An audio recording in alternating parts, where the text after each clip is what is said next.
This is the Boundless Earth website. Their purpose is to accelerate climate solutions at the scale and speed required for Australia to do its fair share to avert the climate crisis and get Australia on the path to becoming a renewable energy superpower by 2030. Guess who it's backed by?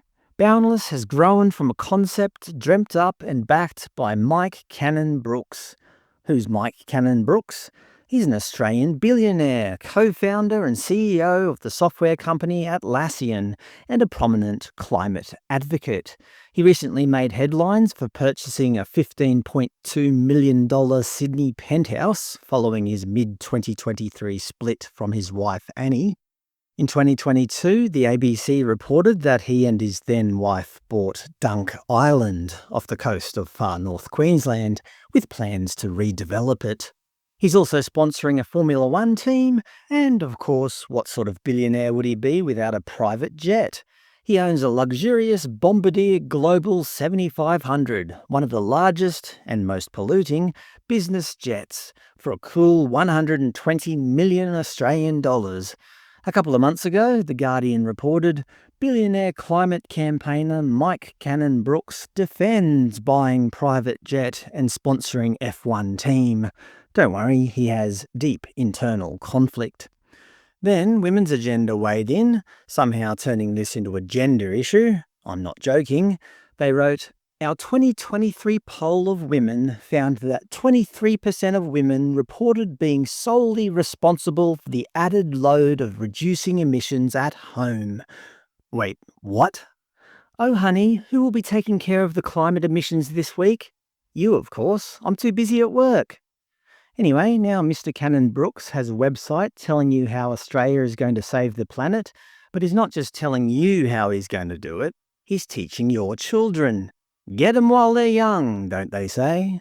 This is the cool.org website, which provides curriculum-aligned educational resources for teachers and students across Australia, including lesson plans, worksheets and more.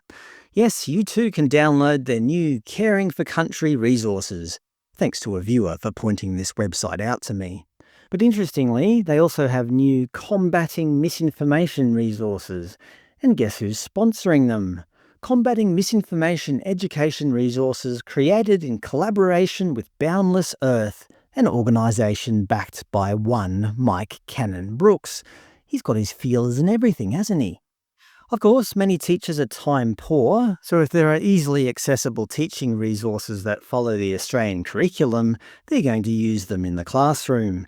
Here are some of the module names. Powering the Narrative, Clean Energy in Media, years 5 to 6. Renewable Energy Investigators, Fueling Facts, Busting Myths, The Language of Misinformation, Science Over Skepticism, years 9 to 10. There's a ton of material, including lessons on inclusive and exclusive language and designing a media campaign to promote clean energy. They even provide a list of fact-checking websites for students, such as ABC Fact Check. They discuss former opposition leader Peter Dutton's promotion of nuclear power, noting that it's an opinion, alongside the Australian Greens' nuclear-free future policy. They offer students examples of what they consider accurate information, such as video series on the benefits of solar power, wind power, and electric vehicles, and example true statements, such as, clean energy investments are helping to reduce carbon emissions significantly.